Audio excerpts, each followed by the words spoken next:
right away. We have executive producer Joaquin Dos Santos.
Voltron. I mean, you guys are also fans of the original, so what did you do to watch the original that you decided, you know what, that's something that we want to bring across to a modern day representation? Hopefully you guys can, speaking for myself, I grew up with the show. I'm a child of the 80s, so the show was really, near and dear to my heart. Just a quick little story about how I was introduced to it. Grew up in the valley, super hot summer. I used to swim at my buddy Mike Issue's house all the time. And we were supposed to go swimming one day. Voltron happened to come on. I literally, with Mike Issue, just played Voltron all day. We didn't go swimming at all. And I remember my mom picking us up, and Mike Issue's mom saying, like, they just played the Lion Show all day. They didn't go swimming. But we were, I was hooked ever since then. So it's, for me, it's sort of like a childhood dream to be able to work on the show. Yeah, it's very difficult not to just sit down and eat a big bowl of, Fruit Loops while you're it takes you back to that point. Yeah, that's true. But yeah, you're not lying. Do you ever feel like you're at risk of getting stuck in the nostalgia of it all? And that maybe, how do you decide what to try new and what to discard? Well, TV and storytelling has just come so far in the past few years that you go back and you watch the old show and it's awesome, everything that it was, everything that it meant to us as kids. But, just the storytelling has just been stepped up so much that we now need to please a whole new audience that expects just a higher form of storytelling. So, we just try to make stories that we find interesting and that we hope our audience find interesting. I will say that everything sort of needs to pass the squint test. So it needs the squint test. Yeah. Squint test. When you squint. Does it still? Yeah. Hey.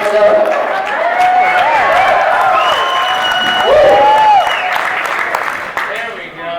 All right, so the squint test is when you squint, it still kind of looks like the same thing. Yeah, everything needed to look like the original show. It needed to be recognizable. So the little peek you guys got there, if you grew up with the show, a lot of that should be instantly recognizable to the show you remember growing up. Fantastic. So without giving away any spoilers or any major plot points, can you, however, discuss kind of what the show is about, and what people can expect.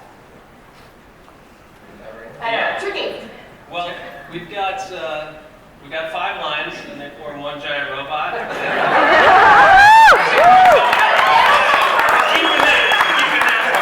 Say no more. Yeah, I mean, basically what we wanted to do when we were remaking it is just take the show that we loved as kids and just kind of make it as we imagined it from then. You know, my memories of the show are that it's awesome, and so we're just trying to make a new awesome version. And we have this fantastic cast to be all pilots, and we're just trying to bring out more character building, I think, Yeah. with each of these guys. So each of the pilots will have a little more of an in-depth story, I think, as we go along. But these guys are going to be starting out on planet Earth. They're going to find each other. They're going to find a blue line that's going to take them to space, and they're going to go on a crazy ride. Yeah, and I will say that the moniker of Defender of the Universe from the original show, that's something that I think we tried to build into our version of the show. A lot of times, you know, the previous version, they'd stay on one planet, kind of defend the planet. We really wanted to take the show on the road and have Voltron live up to that title of Defender of the Universe. Very nice. So now this is the first time that we're going to see all of our soon-to-be paladins kind of coming together. Can you help me introduce the clip that we've got to show everybody kind of what sets the series up in motion? Yeah. Sure. So our first clip is basically we got our paladins, Paige, Hunk, and Lance are going to see, and they are space cadets at the Galaxy Garrison, which you might remember from the original show. And they're learning about space, and but Paige has like a whole other story where she's kind of reaching out and listening out into space. She's getting to hear the alien transmissions. Ultimately, it reveals that this crazy alien module lands in the backyard of the school, and they gotta go find out that it's actually Shiro, one of their heroes, one of like the best students in the class, and he went off on a space mission, and now he's come back, but in an alien spaceship. He's been gone for about a year, so what's happened to him in that year? That's sort of the mystery they're unraveling, you know, throughout the course of the series, really. Fantastic. All right, do we have the start the clip?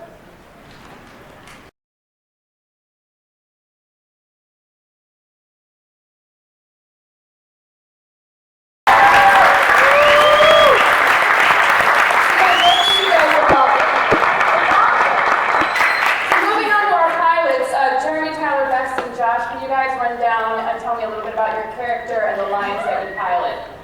Yeah, so my character is Lance. He's kind of the wannabe ladies man. You know, he's always kind of trying to talk to the really good-looking alien girls and the other, pretty much any female, any girl that has legs, you know. If they're breathing, they're available. If they're available, Lance's eyes. You know, yeah, that's his whole thing. Lance is kind of an egomaniac to an extent. He thinks he's really, really awesome because he is really awesome.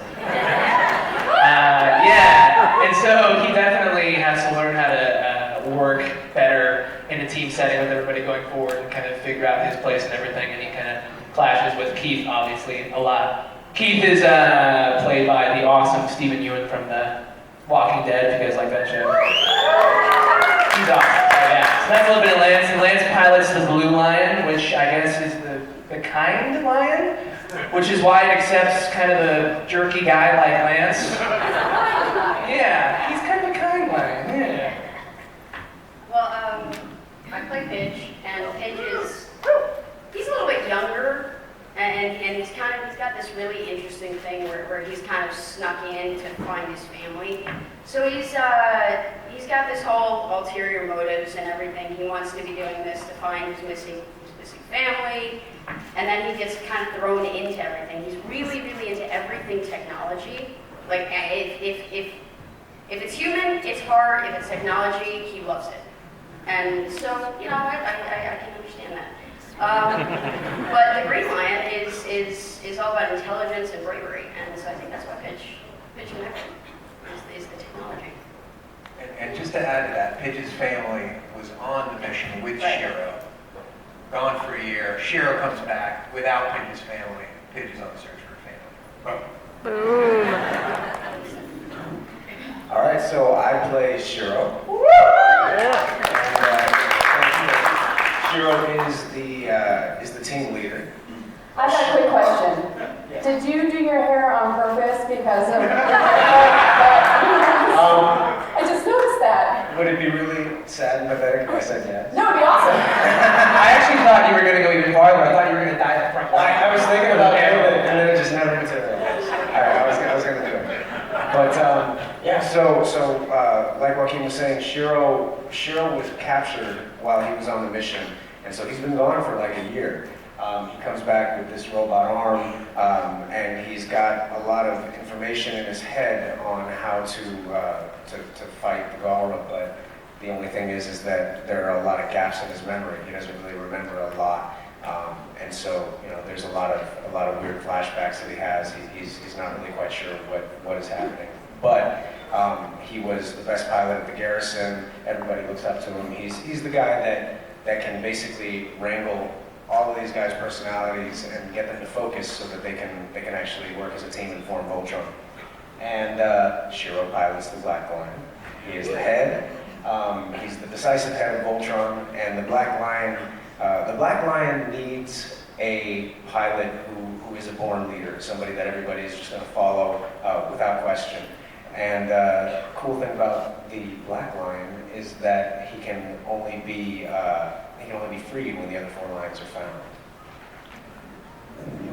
And just to add to that, Shiro was actually our Sven character from Voltron. What we did is we went back to the original Go Lion, and we just kind of pulled his name from there because we couldn't really justify having a Swedish guy. We're trying to get some diversity on the team. Although Josh doesn't mean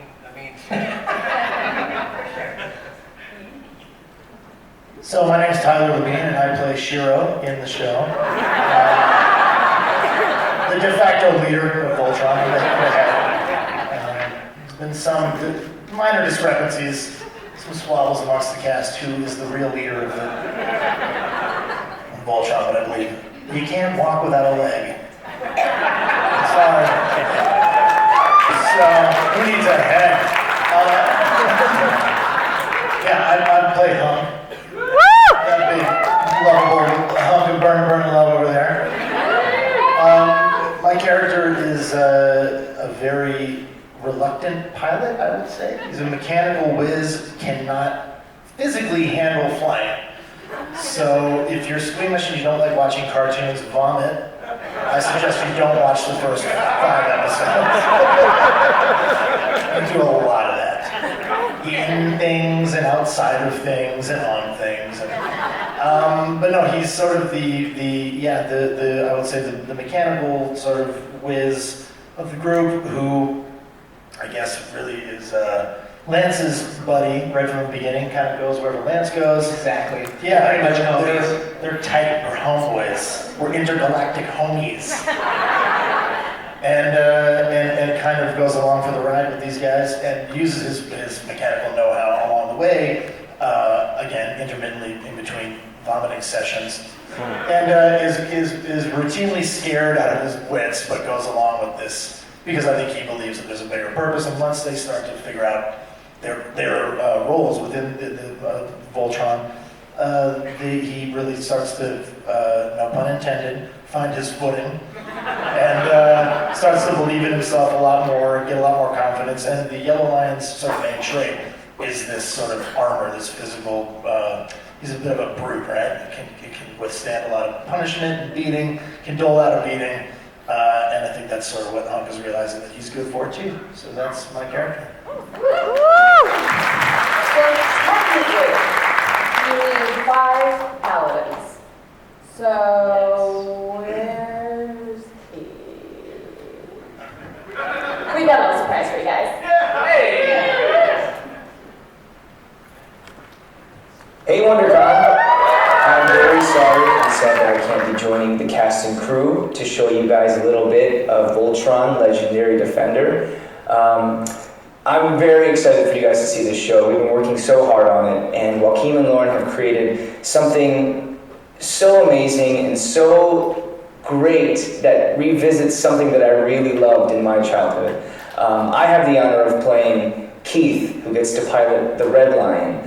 And I'm really excited for you guys to see how his journey unfolds. I know you guys get to see just a small sneak peek of Legendary Defender, but I will assure you that what's ahead in season 1 is going to be awesome.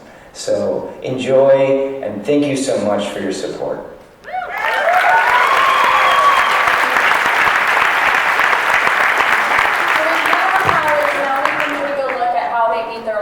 So just to set it up a little bit for you here, shortly after Shiro comes to, our 5 pilots kind of go off to figure out what this quote-unquote Voltron noise is that they've discovered, and that leads us into how they discover their lions. So let's roll that clip.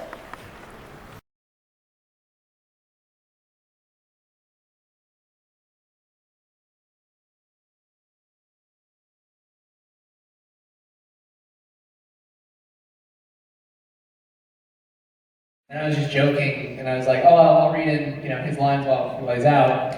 And I just did like a Conan impression. I didn't think we were actually gonna keep doing it. And Andre Romano, our awesome voice director, was like, no, you come in, you keep doing it. You do it for the whole scene. And I was like, oh crap. So I was doing, okay, here it is.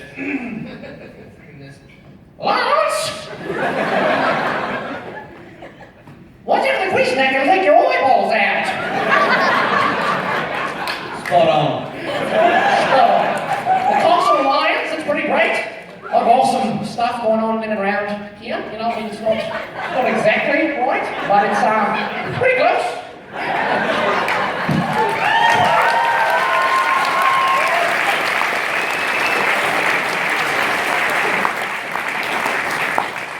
You're welcome. So, I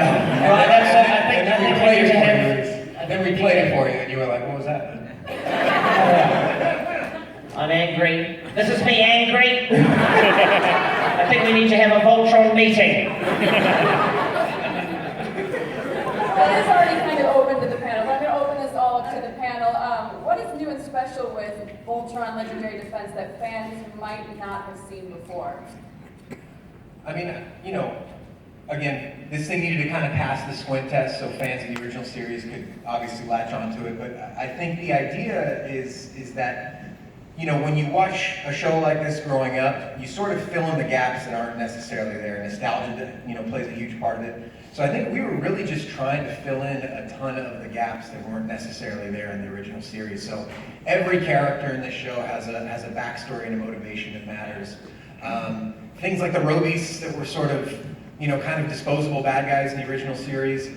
Those guys, they're just some of those encounters that Voltron's merely going to survive. He's barely going to get away from. And so the stakes, I think, on the whole, really are sort of, elevated to a higher level. Yeah, one thing we haven't talked about yet is Zarkon is back in our show, and he's super bad. He's really, really bad. And he's sitting right here, actually. Neil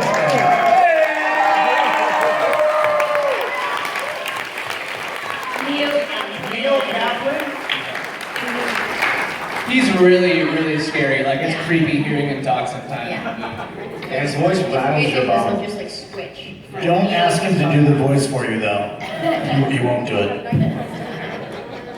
Yeah, so for 10,000 years, he's been out conquering everything in the universe, and so when our guys take over Voltron, they've got a pretty big job on their hands. And hopefully it won't take them 10,000 years. We'll be doing this the whole time. So being that some of you are fans of the show and grew up with it, what has been your favorite part of the creative process so far?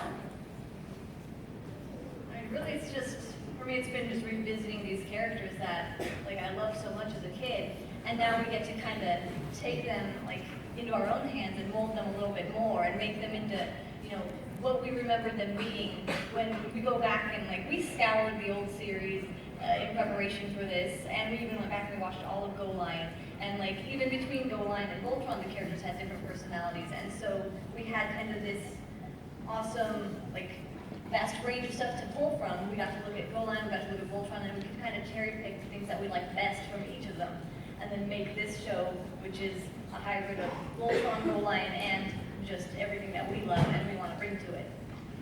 And what's weird is nostalgia is kind of a heck of a thing, because in my mind, you know, Shiro or Sven was always the leader, and he kind of kicks the bucket in the original series. And I was like, and then you know, Keith sort of steps up in that leadership position, and I was sort of telling that to both Tim and Lauren the other day, and they were like, no man, Keith was always the leader. And I was like, what are you talking about? And they're like, he was just always the leader. I was like, oh, I'm talking about the goal line version. They're like, no, Keith was the leader in that one too. Your brain just sort of like starts filling in these pieces. So in my mind, you know, Shiro, Sven was always kind of the leader. I guess he wasn't really. He was a cooler guy. Thank you. Maybe you just subconsciously pick the character that you most identify with. I think So you're one cool guy. Yeah. I love the fact that I just get to yell out things like form blazing sword and form Voltron. I mean, this is what I used to do when I was a kid, and now I'm an adult. I get to say the same thing, and I'm actually like the guy on the screen doing it. Awesome. Do it, man. Yeah, give us a form Voltron. Do it. Form Voltron!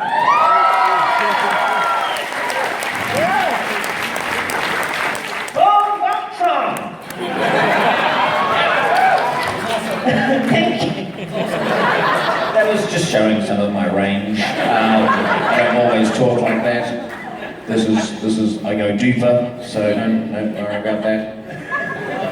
I do want to speak on nostalgia for 1 second too, about the process of getting involved with the show and like what it means to me, and I assume everybody else who's involved with the show. So there was something resonated for all of us in the original Voltron series, or series, that's the technical term for it, by the way. It's a plural of series. And like you're speaking on these gaps, these sort of like gaps in your memory of what happened in the show. I really remember making up my own show. You know what I mean? Like I had the toys meant everything to me. It was me and my friends and my sandbox and all that stuff. I remember the show, but I think this, making the show now, and what these guys have done with the story and the depth of character, everything we've been speaking about, it's gonna be able to hit both those pockets, I think, for kids. They're gonna really resonate with the story, and adults, obviously, no offense. It's gonna resonate story-wise, and I think, you know, the sort of playful element of it is also gonna mean a lot to people, which I think is that's bringing a bit of a newer element to the show than we had as children. So I think it's really cool. It's a fun show. I think before it was, you know, it was these heroic dudes on a mission, and now it's, you know, there's a ton of fun injected into each one of the characters. And, I mean, what you hear up here is a lot of what actually makes it into the show. That sort of banter between our cast. It's really a cool, fun, natural vibe. It's epic. So what, is there anything in particular that any of you are excited or fans to see? A specific moment in the episodes that you remember doing and you're like, I thought it was really cool and I really hope people enjoy that one particular thing. Yeah, when the first time Voltron, that was good. As my dad would say, good luck with Voltar today. The first time Voltron forms, the first time we got to do that, yell that as a cast, have the realization, and the first time we saw it all together at Dreamworks, every hair on my body stood up. Well, not every hair, but a lot of the hairs on my body stood up. That was my favorite moment so far. Well, I think that actually leads us into our third and final clip called Fantastic Roadies. Now, Joaquin, you kind of touched upon this, where we don't always see Voltron in every single episode, but that also kind of plays into the character development as well. So, yeah, I mean, I think the idea behind not seeing him in every episode, obviously we have to think sort of production-minded, so that saves us a couple bucks here and there, but also when he does show up, it matters. It's a huge deal, and especially when you see him take on Aerobes. So the clip we're about to see here is Voltron doing battle with one of the guys that sort of stands up to him, mano a mano. Which, by the way, none of us on this side have actually seen this clip yet, so we're watching it for the first time with you guys. Yeah. Great.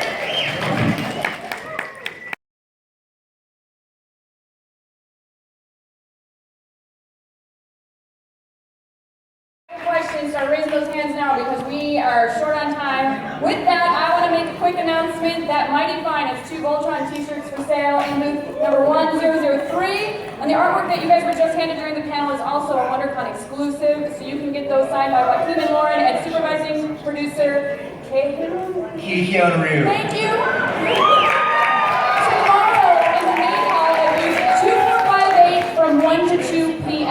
And with that, questions? Do we even have time? Hey, before we dive into the questions, guys, I just want to say our entire crew's here, our production crew. There they are. Best crew ever.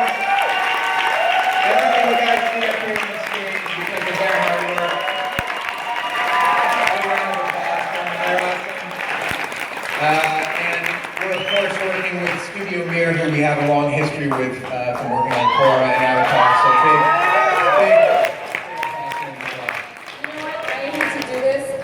Don't be mad at me, but I'm gonna cut it off. We got okay? Never mind, he saved you. Go for it. The original Voltron opening with the Peter Cullen intro was what inspired me to become voice acting in the first place. Will we be getting some cameos from Peter Cullen or Jack Angel? By the way, dude, I love your stuff. Honest Trailer's a freaking bomb, dude. You're hilarious. I mean, so Peter, I think, I will say he's ingrained in my memory as the voice of Voltron, but he's also ingrained in my memory as the voice of Optimus Prime, which is awesome. So I think, you know, for us, it's a little bit of a safer bet right now to maybe not bring in Optimus Prime in our Big Robot show. Yeah, I mean, I think we're nostalgia hounds, man. So I think we're open to all of that for sure. Yeah. It's great seeing Voltron updated as it is now. And what I really like is how diverse the cast has really become. Not just with Laura's and Steve Carter and what we remember, but also Shiro and 7%. What was some of the inspiration with wanting to go with expanding the diversity of characters in the cast? Well, really, it's just times have changed, and you know, it was okay to make a show full of white guys back when I was a kid and people didn't care, but nowadays you just can't do that. And you know, we live in America.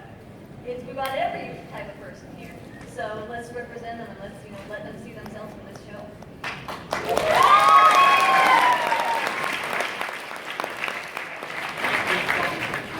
Series. At any point this season, maybe next season, will we get the original theme? Whether from Voltron and say, let's go Voltron plus one theme. So this is a big sort of you know, potential point of contention, but I think you know, we sort of, I don't know if you guys could hear in the music, we went with this sort of synthy kind of 80s sound. And I think that was our way of paying homage to that era and that era that we grew up in. I think there might be a way that we could work in the original theme, but as far as that being, you know, Voltron's, you know, theme, we decided it was probably best to go in a new direction musically, because the old one was so sort of trumpety and kind of, you know, Arthurian in a way. You know, maybe we can work it in, you know. We might be able to work it in somewhere. Can you guys say, let's go Voltron Force? I think they can say, let's go Voltron, not Voltron Force. We can still do it. They can do it. Okay, yes. 1, 2, 3. Let's go Voltron!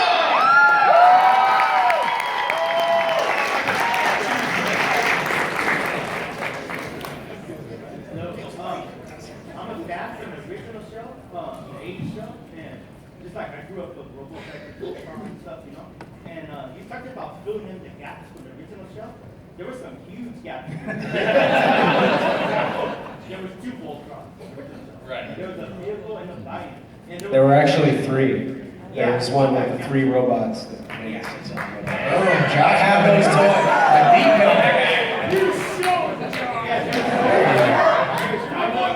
The third one got kind of canceled, but was there any plans maybe to a second season and do maybe a team up with the other Voltron group or the vehicle force? I guess. Like that? I mean, everyone loves the lions, of course. Oh, don't look at me, man. That's mine. I'm guessing you were a car guy. You were like the, all right. Yeah, I mean, I think even if we were to do that, we wouldn't say it right now because that would be such a giant reveal that it would destroy the foundation of this Comic-Con. But yeah, we loved all that stuff too, so, never say never to any of that stuff. But our Voltron is definitely Lion Voltron. Yes, it is. Yes, it is. Lauren and Joaquin, I'm a big fan of Avatar: Legend of Korra. Best animated show ever. One thing, did you happen to put in a little bit of your sensibilities on both shows into the new Voltron ports? Like how did you do that?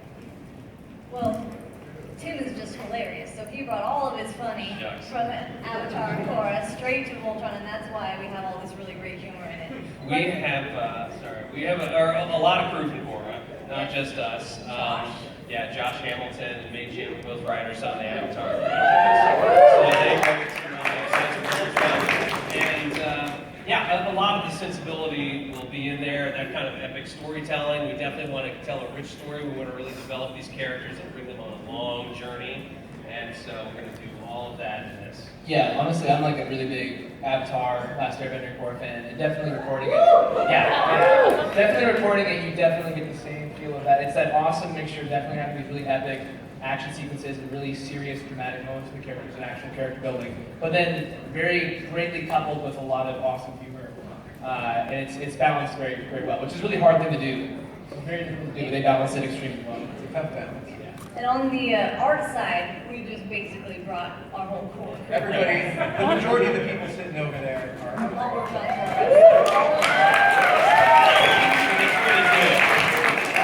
Okay, so this is part of the panel where I hate to do this, but I got to be the bad guy, and you are our final question. Much pressure. Sorry. Hey, you can combine your questions, you guys. Combine your questions. Listen to Reese. Combine your questions, like a Voltron question. The questions could unite. Forward question. Yeah, exactly.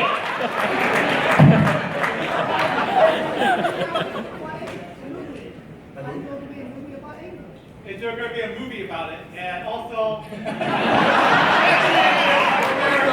including Princess Aurora, but will there be like Keith and Laura, and will there be a figure for Voltron? Come on, that's a figure. Definitely a figure for Voltron. Keith and Laura, we'll see. Yeah, we can't comment on any movies. The movie.